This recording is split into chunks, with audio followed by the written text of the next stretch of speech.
Queridos, como já foi comentado, o Mackenzie é uma universidade institucional, confessional. Da sua confessionalidade vem a sua identidade, que é uma universidade presbiteriana, ou seja, cristã, oriunda da Reforma Protestante. Então, todos os eventos têm uma rápida palavra devocional, nos chamando a atenção para alguma coisa que a palavra de Deus possa nos orientar.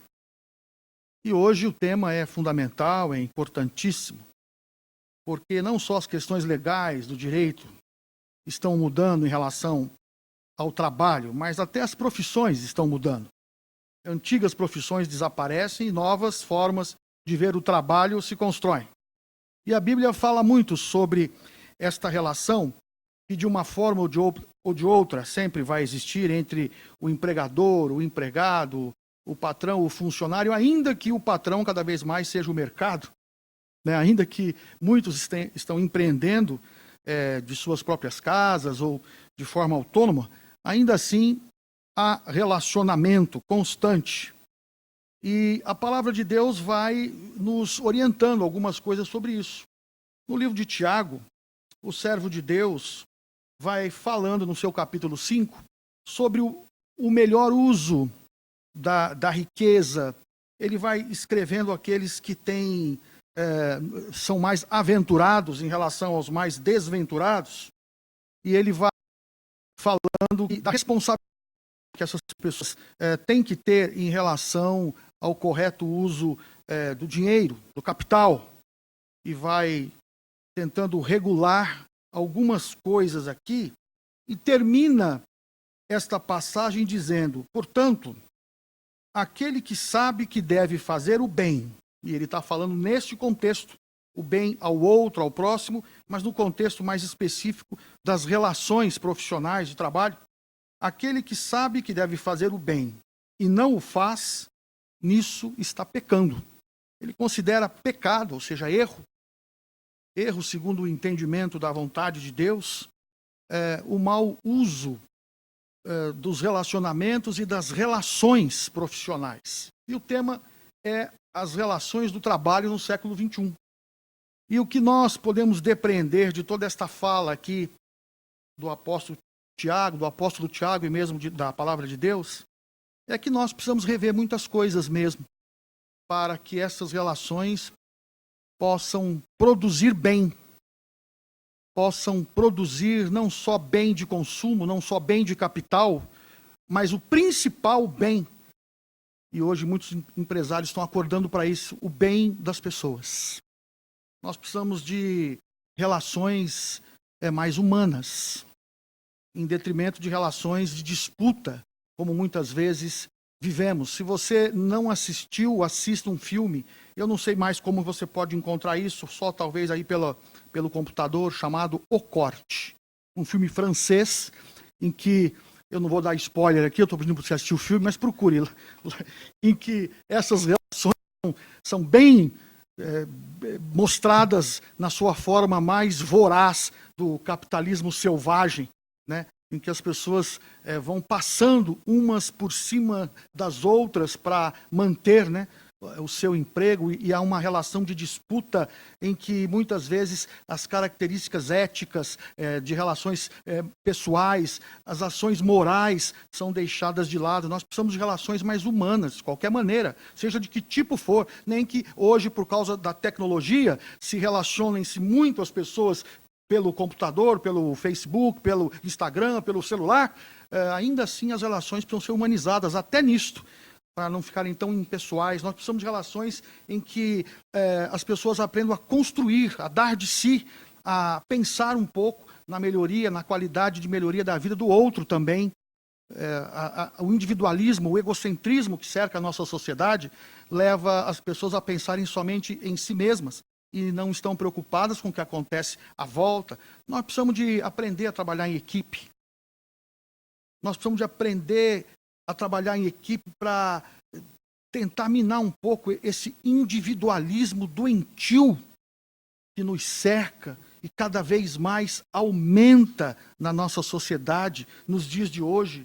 Nós precisamos de aprender a distribuir renda, a partir de nós mesmos, inclusive, cada um de nós, um uso do dinheiro mais ético, mais equitativo. Nós vivemos hoje o lucro selvagem, um capitalismo doentio que destrói tudo à volta para enriquecer poucas pessoas em detrimento de muitas. E nunca se falou tanto nas questões bioéticas, nas questões do uso da ecologia, da destruição que tem sido feita no planeta, e por ganância. Por ganância. Nada mais do que isso. Nós precisamos de tempos, portanto, queridos, em que as pessoas que sabem que devem fazer o bem, façam. Martin Luther King disse uma vez que ele não se preocupava tanto com o aumento da impiedade, da impunidade. Ele se preocupava muito mais com o silêncio daqueles que podiam dar solução a essas coisas e não faziam. Ele não se preocupava tanto com o aumento da injustiça, mas com o silêncio dos justos. Nós precisamos entender que aquilo que a palavra de Deus está nos dando como norte é fundamental também na nossa relação de trabalho, para a vida, olhando sempre para o outro. A Bíblia toda se resume em 2 preceitos básicos, disse Jesus: amar a Deus sobre todas as coisas e ao próximo como a nós mesmos. Nós precisamos, portanto, valorizar mais, queridos, o ser humano, as relações pessoais, as relações familiares, para que tenhamos relações profissionais com mais qualidade. Pessoas que vivem melhor e que, portanto, podem produzir, ter mais produtividade, a grande palavra dos nossos dias. Mais proficiência, mais ação proativa, porque vivem melhor, se relacionam melhor e fazem o bem. Aquele que sabe que deve fazer o bem e não faz, nisso está pecando. Independentemente da sua religião, credo, raça, cor, posição social, esse é um princípio que serve para todos nós, sem dúvida nenhuma. Professor Chalita, muito obrigado por ter me dado a oportunidade de conhecê-lo pessoalmente. Vou deixar minha esposa com inveja e vou pedir licença para fazer uma oração que pede que Deus nos abençoe a todos nesta hora. Deus de amor, muito obrigado pela rica oportunidade de estarmos aqui reunidos para esse encontro tão rico, para esse encontro tão profícuo, tão produtivo, que vai tratar de assunto fundamental para as nossas vidas, para os mais jovens aqui presentes, para os que estudam, para nós que já temos mais tempo de caminhada, as relações profissionais do trabalho no século XXI. Nos abençoa, Deus, a fazer o bem nessas horas também, a pensar o bem, a querer o bem, a procurar praticar o bem a partir das nossas vidas, nas vidas das pessoas que nos cercam. Nos abençoa a olhar para o outro como um ser humano. Nos abençoa, ó Deus, a colocar em prática de uma forma mais produtiva, amorosa, amorável, as nossas relações humanas. Na família, no lar, no trabalho, aonde nós estivermos.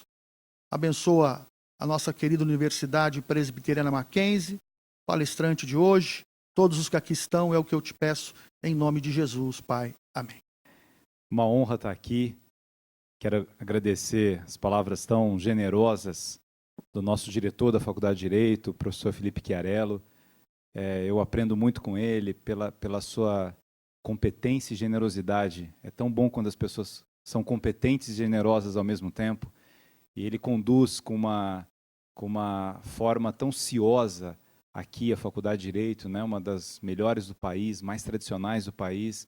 E ele tem uma preocupação imensa com cada professor, com cada aluno, e isso nos ajuda muito a ter a visão do tipo de aluno que nós sonhamos em formar aqui. Então, para mim é uma honra ser presidido por ele, agradecer as palavras do reverendo Francisco também, e queria aproveitar a sua oração e a sua reflexão para pegar a semântica de 3 conceitos que o senhor coloca aqui e trabalharmos isso no mercado de trabalho.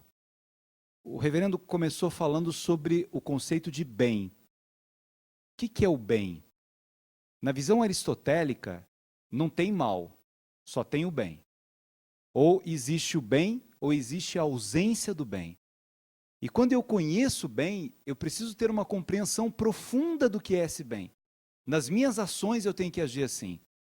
Uma vez eu estava em Tocantins, fui dar uma palestra, e uma senhora, depois que acabou a palestra, ela foi conversar comigo e falou muito emocionada, assim, professor, eu gostei muito do que o senhor falou e eu quero dizer o seguinte, eu pago a faculdade do meu filho, ele está se formando esse ano em Direito, catando papel.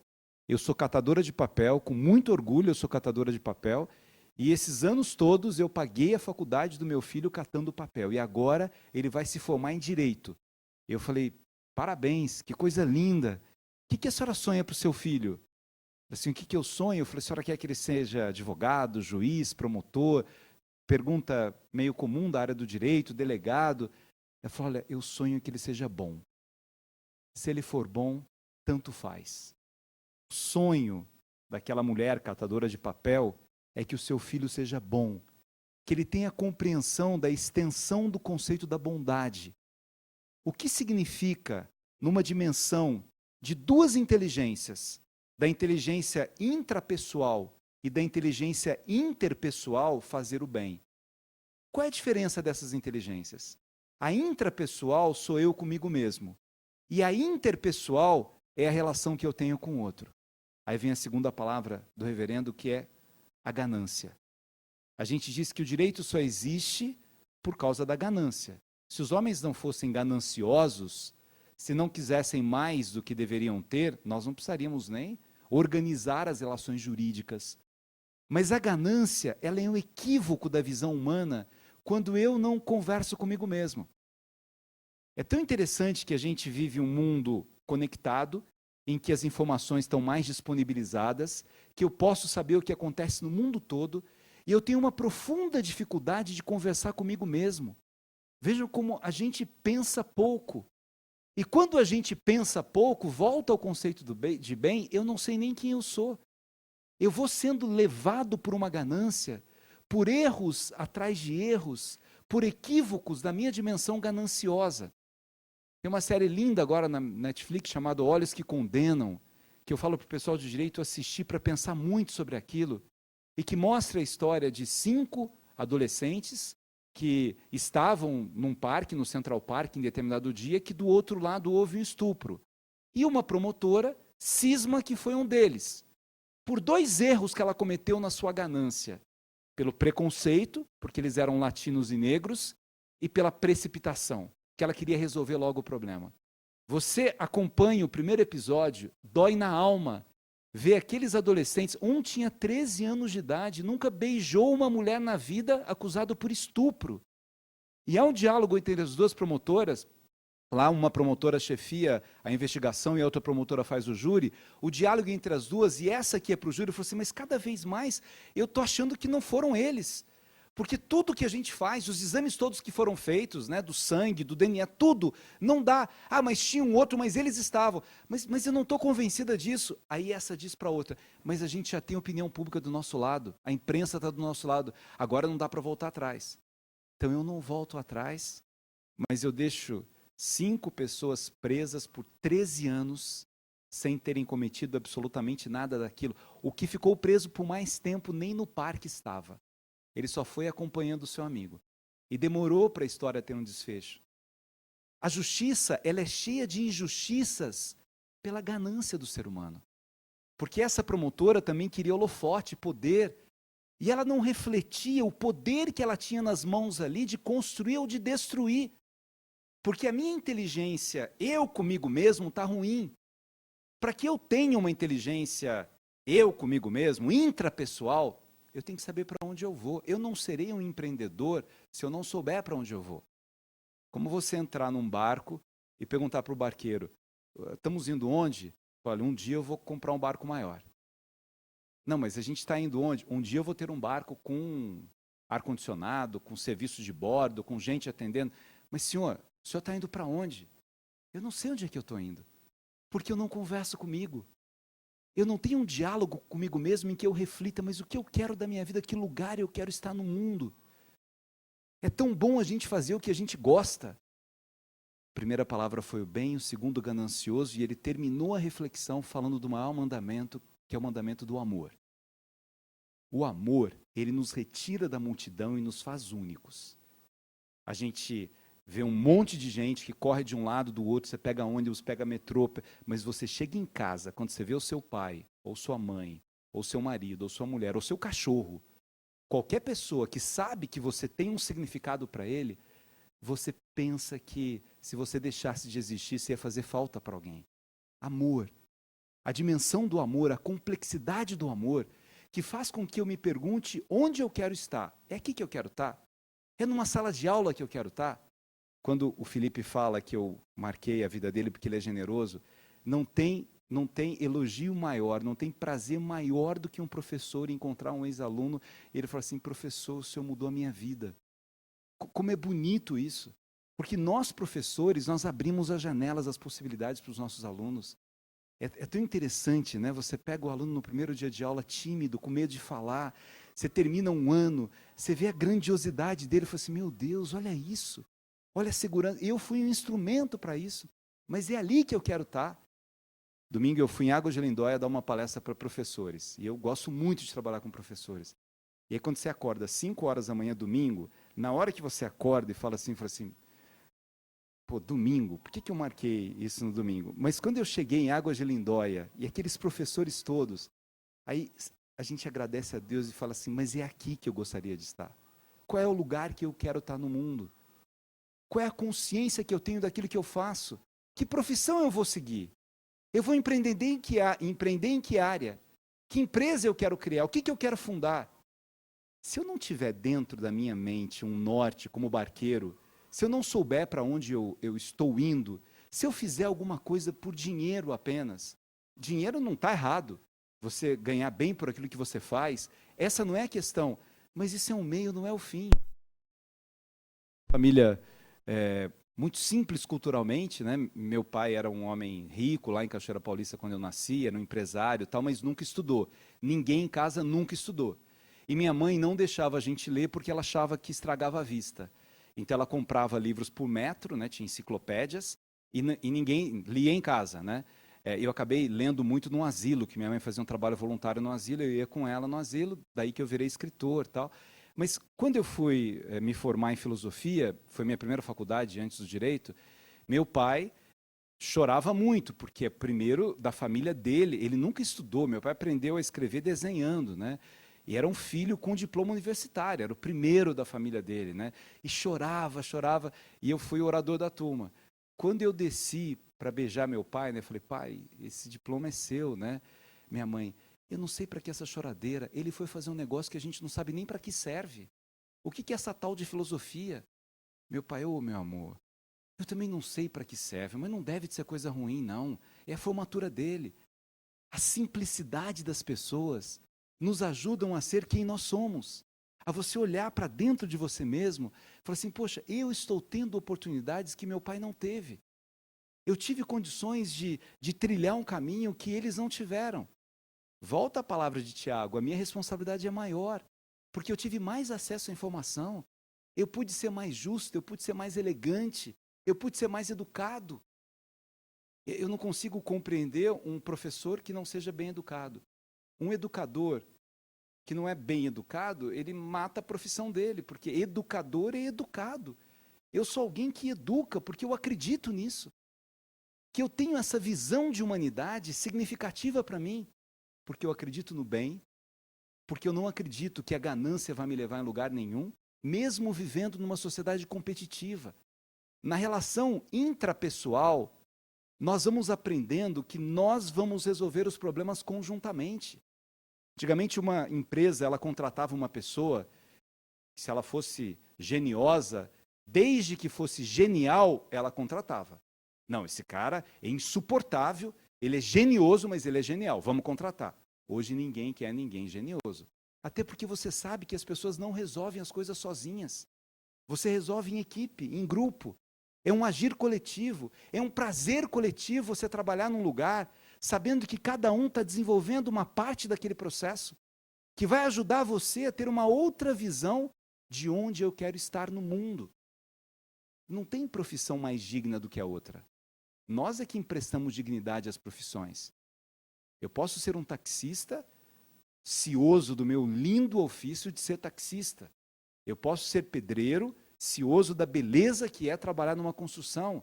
É tão importante quanto o engenheiro, quanto o advogado. Quem limpa o fórum é tão cidadão quanto o juiz daquele fórum. Não tem cidadão de primeira, ou de segunda, ou de terceira categoria. Se eu não tivesse olhar de humanidade, se eu não conseguir aprender com as pessoas, se eu não conseguir perceber a beleza que é a convivência, nós somos pessoas diferentes que vamos mudando o tempo todo. Nós temos dores e amores, e angústias, e realizações. Dores e amores. Amor. Tem um amor ágape, né, que é o amor pela humanidade, mas tem um amor eros, que é um amor pelo desejo. Uma vez, Felipe, eu estava dando aula aqui no Mackenzie, primeiro ano, eu tenho uma relação muito agradável com os meus alunos, eu tenho prazer de estar com eles, assim, e eles têm uma liberdade muito grande comigo também. E aí, entrando na sala, o aluno entra, tudo bem, tudo bom, fez isso, trouxe. Aí uma aluna, eu falo assim, tudo bem, ela falou, estou péssima. Eu falei assim, o que houve?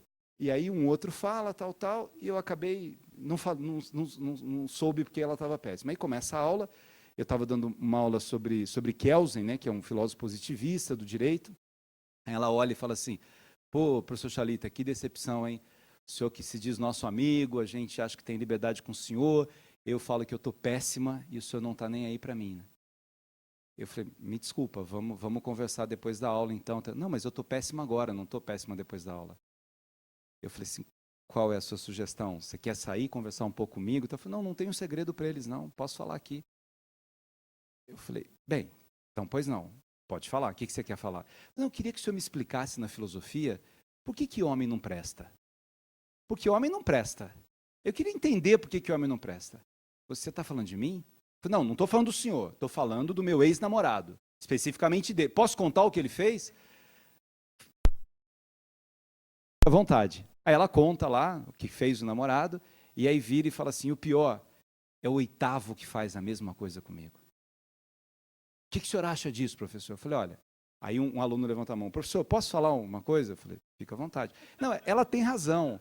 Eu falei, o objetivo da aula é Kelsen, mas tudo bem. Ela tem, diga. Eu falei assim, não, ela tem razão, professor. Tem muito homem que não presta mesmo. Agora, também tem mulher que não presta. Posso falar da minha ex-namorada? Eu falei, pode. Fala da sua ex-namorada. Mas sabe o que foi legal nisso? A partir desses dois relatos, dele e dela, a gente fez uma pequena viagem sobre a história dos sentimentos, que para o direito é fundamental. Até para a compreensão de Kelsen, que é um autor que trabalha tanto com o conceito da segurança jurídica, da justiça. E eu tenho uma dimensão de quando eu sou injusto comigo mesmo. Porque a paixão platônica, o eros, é a paixão da busca, diferente de Aristóteles, que é o amor aristotélico, eudaimonia, é o momento, é a celebração. Aristóteles, Platão, eu estou em busca. Por isso que quando eu tenho, eu não valorizo, aí eu quero o outro, eu vou atrás. Mas vejam quantos crimes passionais acontecem e que são estudados pelo direito. Quantas pessoas acham que em nome do amor podem espancar ou podem matar alguém, mas discutir essa dor de amor é um tema profundamente jurídico-filosófico e é um tema da minha dimensão da conversa que eu tenho que ter comigo mesmo. Eu moro aqui em Genópolis, no prédio que eu moro há alguns anos, a vizinha liga para mim e fala assim, Chalita, vem aqui em casa pelo amor de Deus que meu filho vai se matar. Vem em casa, tá? Entrei, o filho dela, dos 17 anos, assim, abre a porta. Pô, Chalita, desculpa, minha mãe é completamente louca, cara, você não precisava vir aqui. Eu falei, tá vendo? Ele não me chamava de louca, isso é a vagabunda da namorada dele, que mudou a cabeça dele. Pô, para de falar que ela é vagabunda, mãe. Pô, para com isso. Chalita, ela não é vagabunda, cara. Chalita, ela é mulher da minha vida, cara, eu nasci para essa mulher. E assim, tá escrito que eu tenho que ficar com ela. Essa mulher fez eu mudar de vida, eu estou estudando por causa dela, eu estou malhando, porque eu faço qualquer coisa por causa dela. Essa mulher, se você conhecesse, você ia ver que minha mãe está louca. Essa mulher é... Agora, ela não me ama, cara. E eu não quero mais viver. É isso, decidi, pronto. E não adianta vir aqui, não sei o quê. Eu falei assim, nossa, cara, que lindo isso que você está me falando. Aí, como lindo? Ele está dizendo que vai se matar. Como lindo. Eu falei, não, pera um pouco, deixa eu conversar com ele. É lindo um homem sofrer por amor. Você não está sofrendo por ódio? Olha que bonito isso, está sofrendo por amor.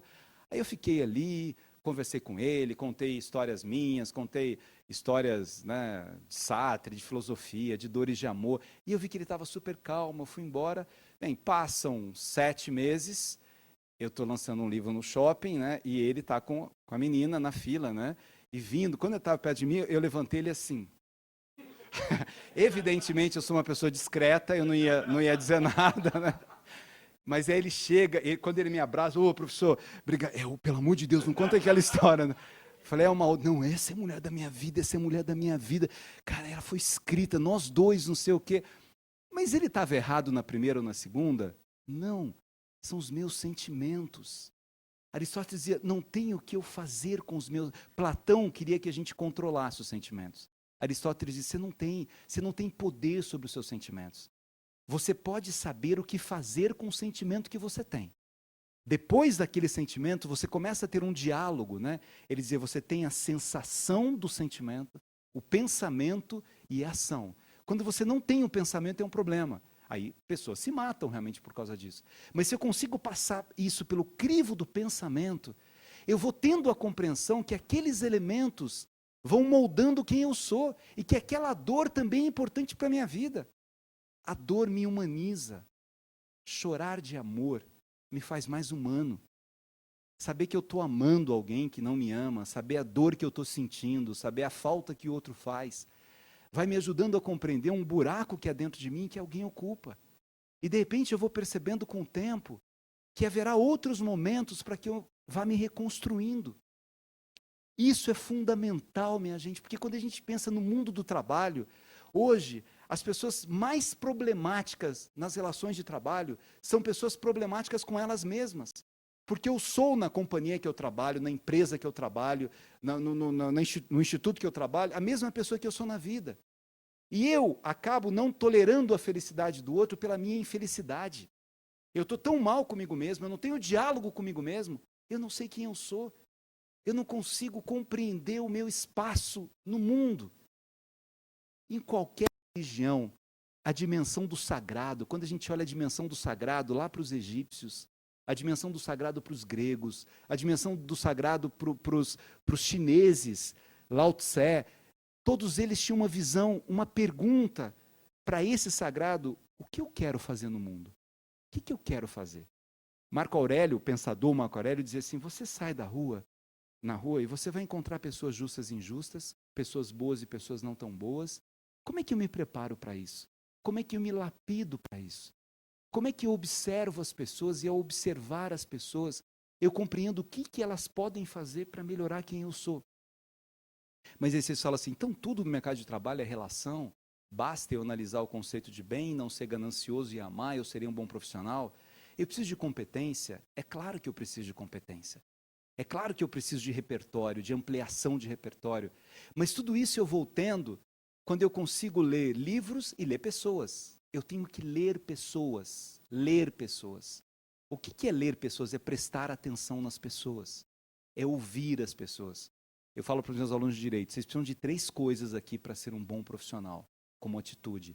Precisa escrever bem, precisa falar bem e precisa ouvir bem. Eu tenho que ouvir para que eu consiga fazer um processo de mediação, para que eu consiga ver se é o momento ou não de entrar com isso, de buscar. Eu tenho que ouvir as pessoas e prestar atenção nelas.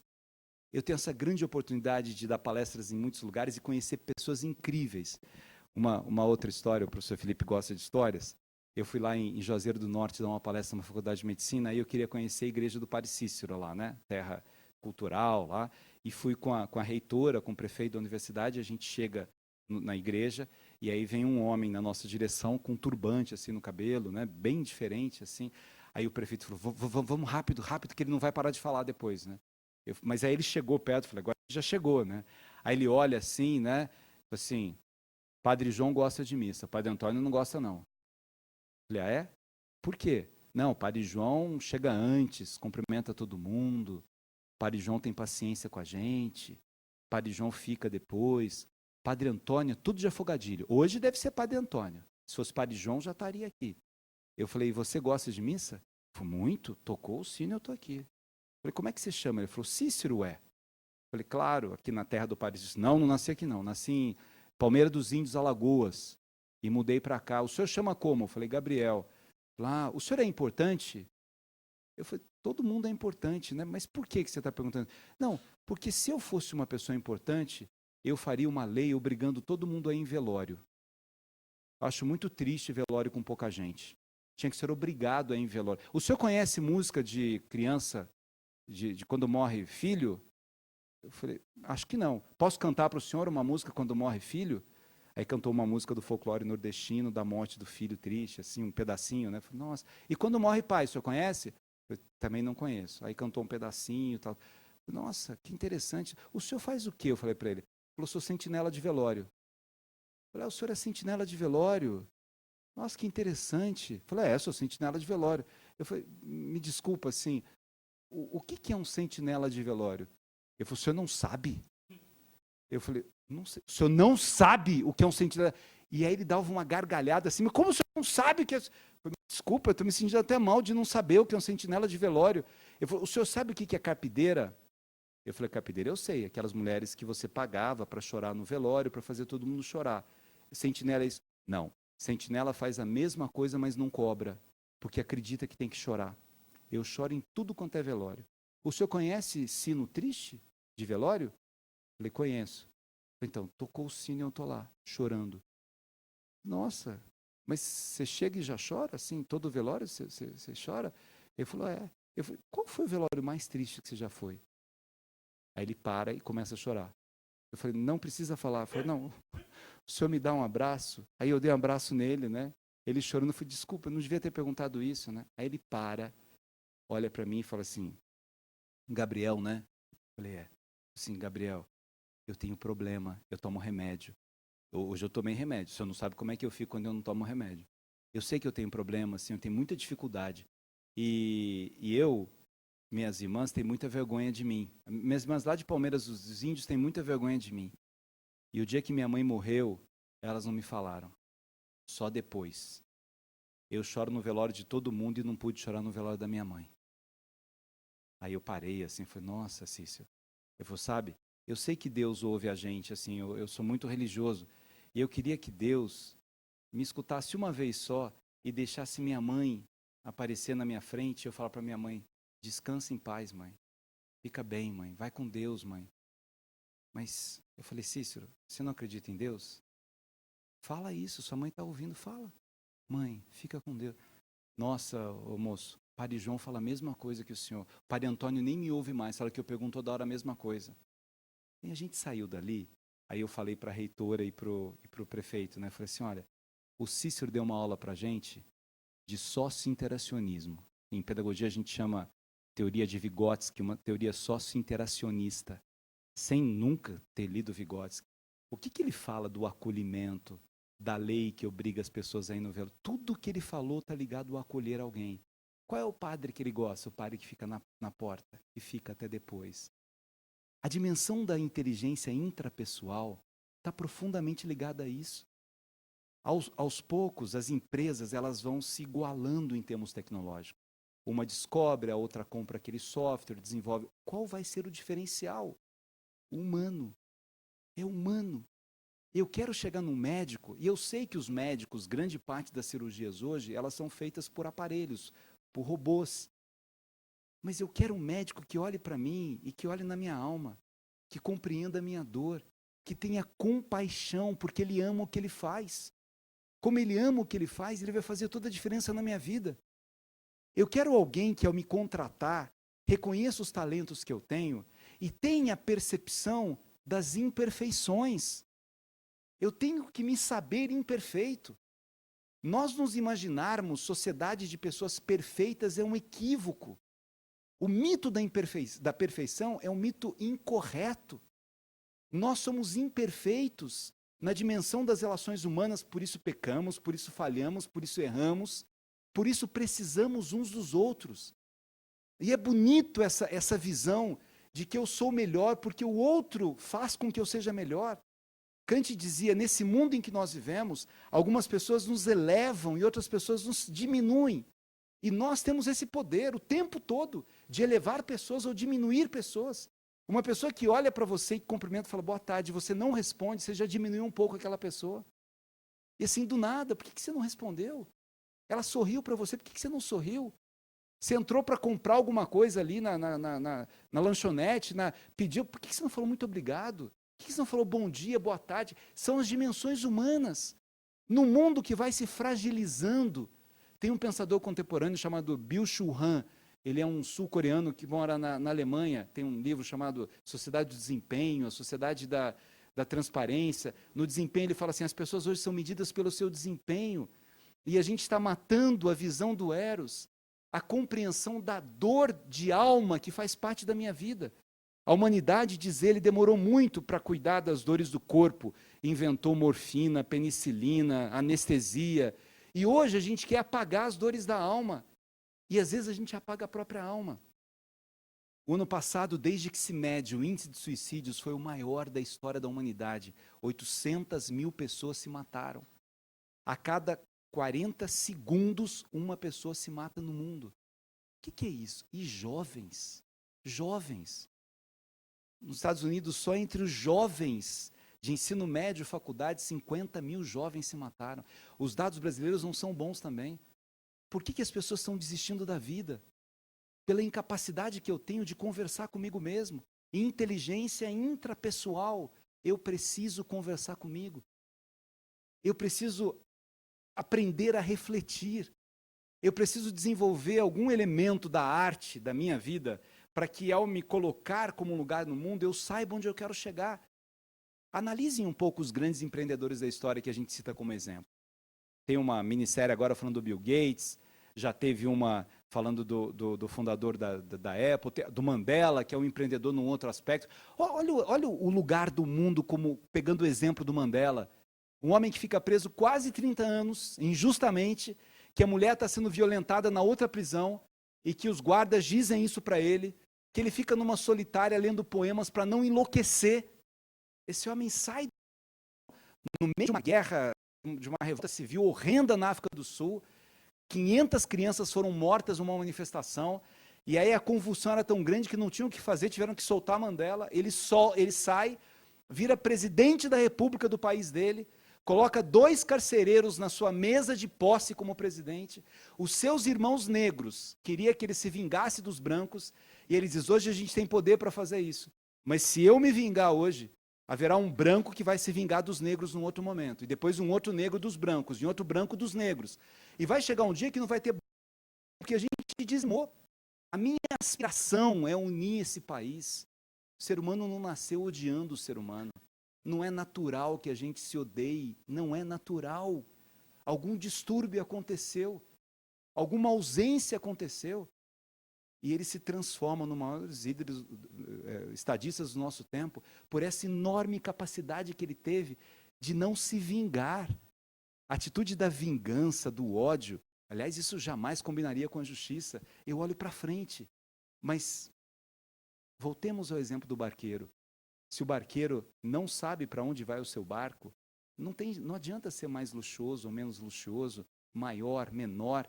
Falta uma aspiração, uma razão de ser. Minha gente, o mercado do trabalho hoje, ele é profundamente competitivo. Ao contrário do passado, em que você se acostumava a trabalhar numa empresa e depois o seu filho trabalhava na mesma empresa, o neto na mesma empresa, e não mandava embora porque era amigo do dono, hoje as pessoas estão muito mais descartáveis. O preparo que a gente tem que ter é ter a consciência de que o tempo todo eu vou ter que me reinventar. E as minhas reinvenções estão muito ligadas a esse prazer que é o meu estar no mundo. Fazer alguma coisa que eu não gosto, fazer alguma coisa que eu não me sinta útil socialmente, que eu não me realize, eu não vou dar certo fazendo isso. Quando eu tenho essa compreensão dessa inteligência comigo mesmo, e eu penso, qual é o lugar que eu quero estar no mundo? O que eu gostaria de fazer nesse momento? E o dinheiro vem como consequência. Depois as coisas vão acontecendo. Agora, a visão do que eu tenho e de ser o melhor naquilo que eu faço, porque qualquer profissão me dá poder. Eu dei o exemplo do médico, olha o poder que tem um médico. O poder que tem um juiz. Decide se a criança fica com o pai ou com a mãe. decide se um jovem fica preso ou se ele vai ficar solto. O poder que tem um professor traumatiza o aluno para o resto da vida, ou ajuda o aluno a se desenvolver de uma outra maneira. O poder que tem um jornalista de destruir a vida de alguém quando ele não tem um compromisso com a verdade, um pacto com aquilo. O poder que tem a minha startup, a minha empresa, o poder que eu tenho numa rede social, o poder que eu tenho na arte que eu faço, naquilo que eu desenvolvo. Mas vamos terminar voltando para as 3 palavras. Então, a gente começou pensando no bem. Esse é um conceito que ele não é unânime na história da filosofia. Há pensadores que acham que há pessoas boas e más, há pensadores que acham que a bondade e a maldade convivem na mesma pessoa, que depende de mim, depende do animal que eu alimento dentro de mim mesmo, se é um animal mau, se é um animal bom. Mas nessa visão aristotélica, que é muito semelhante ao que Tiago coloca na sua carta, você conhece o bem, realize o bem, faça o bem, vá atrás disso. Não abra mão da beleza que é fazer o bem, da dignidade que é você fazer o bem.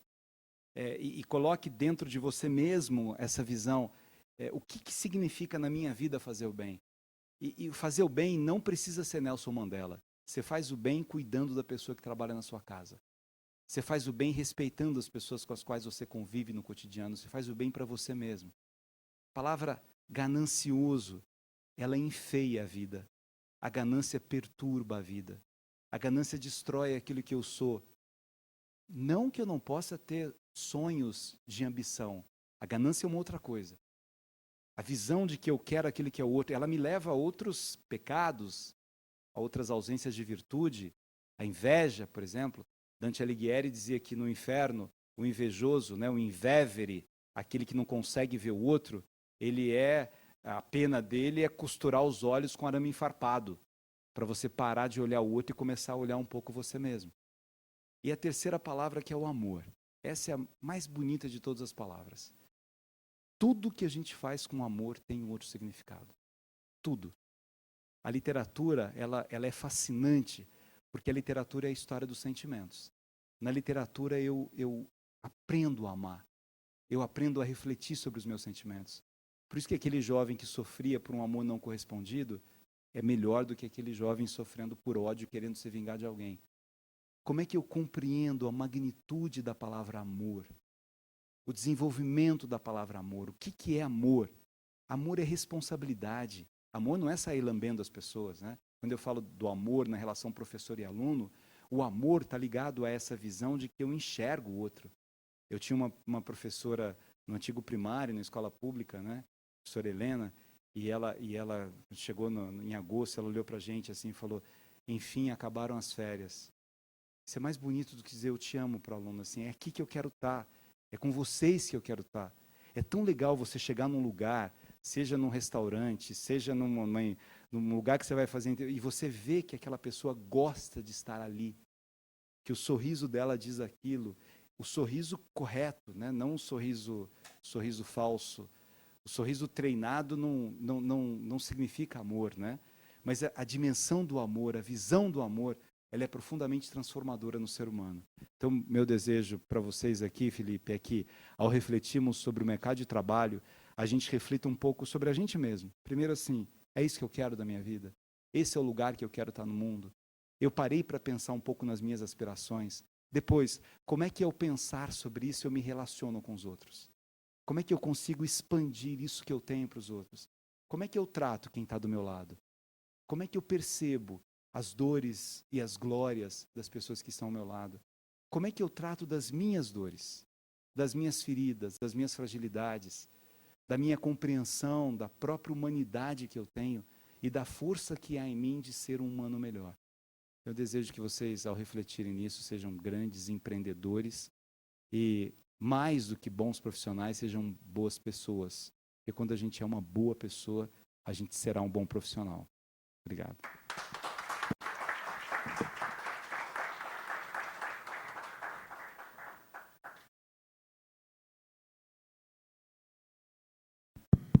Bom, antes da gente encerrar os trabalhos da nossa primeira mesa, né, e passar a palavra para o Marcelo para que ele possa dar continuidade aos trabalhos, eu queria também dizer que para mim é uma É sempre um aprendizado estar aqui com o professor Gabriel Chalita, que ele sempre tem alguma mensagem que nos traz um momento de inspiração, um momento de acolhimento.